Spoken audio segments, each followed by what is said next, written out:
Word.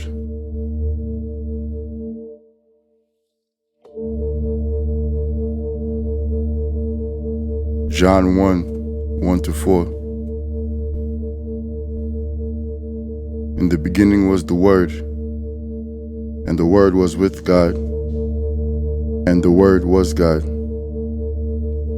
The same was in the beginning with God. All things were made by him, and without him was not anything made that was made. In him was life, and the life was the light of men. John 1:14. And the Word was made flesh, and dwelt among us, and we beheld his glory, the glory as of the only begotten of the Father, full of grace and truth. What is said is a word. In Genesis it says, and the Spirit of God said. The word that comes from the Spirit of God is life itself, is the living power, Christ. The Father, his Spirit, and his Word are one. We are the image of God. Genesis 1:26. The image of someone is its reflection. Therefore, by knowing ourselves in truth, we will know him. And by knowing Jesus, we can know ourselves. We have gotten our human form from the invisible source and have derived our image from none other. Therefore, it is true that we can know him by knowing ourselves if we see ourselves in the light. We can perceive aspects of what is revealed to us from God in truth and see it plainly in spirit. God is spirit. John 4:24. We who are the image of God are also spirit. It is written that he shared his spirit with man, that they would experience life. Genesis 2:7. In another part it is written that the life is in the blood. Leviticus 17:14. This is an image of the reality, as all manifests are images of spiritual reality. Jesus said, the flesh profits nothing. It is the Spirit that gives life. The word he speaks is spirit and life. John 6:63. It is also written, in him is life, and this life is the light of men. John 1:4. By this same life spirit, it is said, in him we move and breathe and have our being.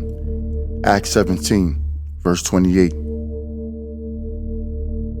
The most beneficial thing we can do is be still and know that he is God. Psalms 46:10. In quiet meditation, letting go of the running thoughts of the mind of the flesh, look at what is taking place as a being. Detach from the events and observe all that is taking place within. You will see that all the issues of life that you are experiencing are occurring from within you, while the external situations are actually neutral. Proverbs 4:23. This energy that is used to observe is not biological, but is spirit. There are infinite realms of potentiality from this place. This is the place that consciousness is taking place. From this life force, which we call the heart, thoughts and emotions take place. Every word that is spoke is born in this plane. It is from this place that beings are defiled or purified. Matthew 15:18. Whoever has eyes to see can see the image of the Father, the Son, and the Holy Spirit. All of these are invisible, yet can be perceived in different realms from within. The heart is here. The one who planted that seed is the Father, who is greater and beyond comprehension. The heart is an expression of the one who possesses it, or rather, who is before it. The heart is spirit.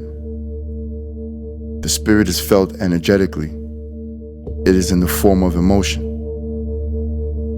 The word is one with the heart in the form of thoughts, which are also invisible. The heart and the thoughts are in perpetual cyclic communion. The heart draws thoughts to itself that support its love, and the thoughts affect the state of the heart, the emotion. From the two, words are born. Words affect the flow of manifestation in the physical realm. Proverbs 18, verse 21. In the spirit, vision, imagination, and inspiration, etc., is born. For these to crystallize in the material world, they must be born by way of word. No imagination comes into being unless it is born of word. Whether word that is in the form of action, audible sound, or written. The imagination expressed in the physical plane is the word, the manifest plane.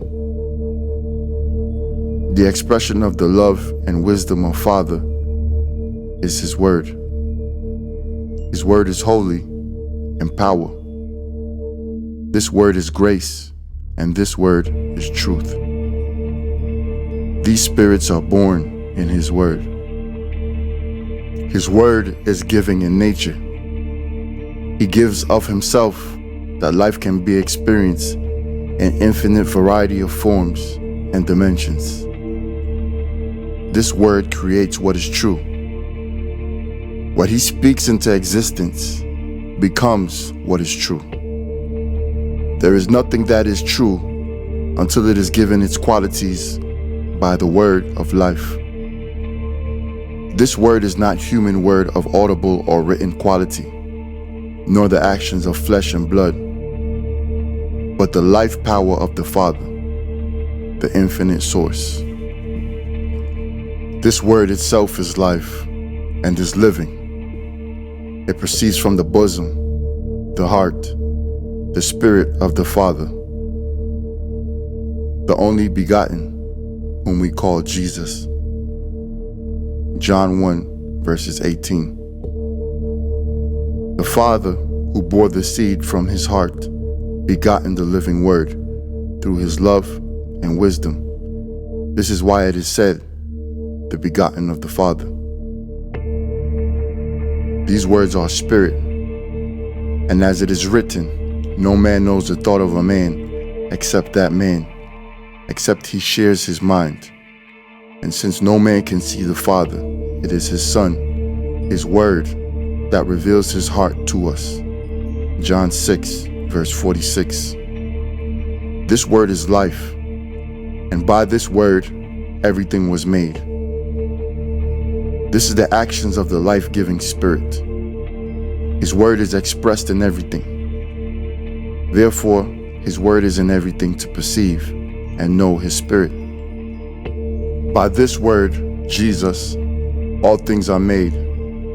Since He is the manifest of the Father, He was able to prepare a body and inhabit flesh as the only begotten Son, the Son of love and wisdom from the Father, so we could see the Father. In this way you can see they are one, even as a man's heart and thoughts and his words are one. In the body itself, we have this image. The brain as the head, as the image of the Father. The heart as love and spirit. And the lung as wisdom and word.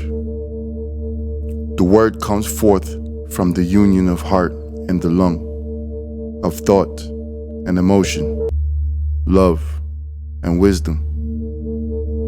From these three, We have the experience of the flesh.